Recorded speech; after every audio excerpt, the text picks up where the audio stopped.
Bonjour. Aujourd'hui, nouvelle vidéo, on va parler des blessures les plus insolites dans le monde du football. On peut dire que pour certains c'est des blessures malchanceuses, mais pour d'autres c'est des blessures très belles. Allez, c'est parti. Manuel Neuer.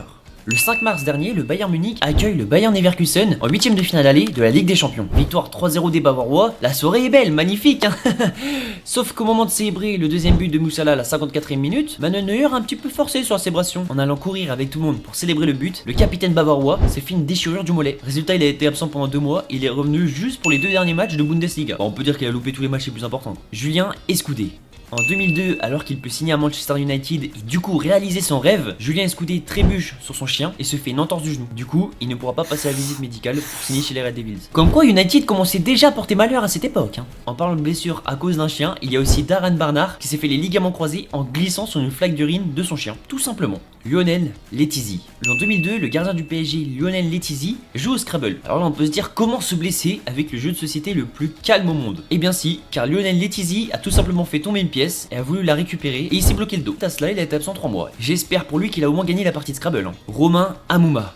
En 2022, Saint-Etienne galère pour rester en Ligue 1. Bon, malgré ça, Wabi Kazri décide de fêter son anniversaire. Rien de choquant en soi, sauf que pour sa fête d'anniversaire, il y avait un punching ball. Et Romain Mouma, il a voulu envoyer une patate du Seigneur. Malheureusement pour lui, il se fera une rupture du ligament, il devra même se faire opérer et louper 7 matchs de la Saint-Etienne. J'espère au moins qu'il a battu son corps sur la machine. Darius Vassell. En 2002, Darius Vassell remarque qu'il a une poche de sang sur son gros orteil du pied droit. Alors là, toute personne sensée aurait pris rendez-vous chez le médecin avant de faire quoi que ce soit. Non, Darius, lui, il a carrément pris une perceuse pour percer le caillot de sang lui-même, ouais. Résultat, il devrait carrément se faire amputer d'une partie de son orteil. Bon, rassurez-vous, je pense qu'il est un peu foufou dans sa tête et il a quand même continué à jouer en pro jusqu'en 2012. C'est pas un orteil qui va le gêner, lui. Steve Marlet.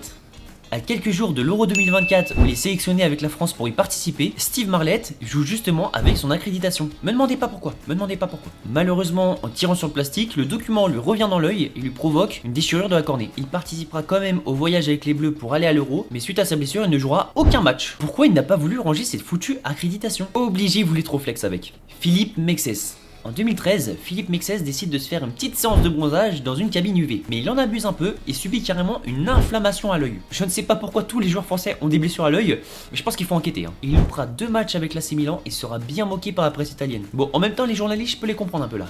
Santiago Canizares. Peu avant la Coupe du Monde 2002, le gardien numéro 1 de l'Espagne, Santiago Canizares, fait tomber un parfum dans sa salle de bain et par réflexe décide de le rattraper avec son pied. Grosse erreur, car un bout de verre lui sanctionne un tendon. Malheureusement pour lui, il devra renoncer à la Coupe du Monde. Donc à cause d'un parfum, tu ne peux pas participer à la plus grande compétition de ton sport. Après on rigole, mais tous les fans de foot ont tous ce réflexe de rattraper les choses avec leurs pieds. On peut pas lui en vouloir même si c'est très bête quand même. Voilà, c'est la fin de cette vidéo. L'équipe, si vous voulez être joueur professionnel de foot, ne faites pas les mêmes erreurs qu'eux. Un conseil. Merci d'avoir regardé la vidéo. On n'oublie pas le petit like, le petit commentaire si vous aussi vous connaissez des blessures farfelues. N'hésitez pas à les mettre, je serais curieux de les lire. Merci infiniment à tous ceux qui s'abonnent et qui me donnent de la force. Aimez-vous envoyer les autres parce que c'est plus important qu'eux. Si ça repose un problème, c'est pas votre problème. On n'abandonne jamais.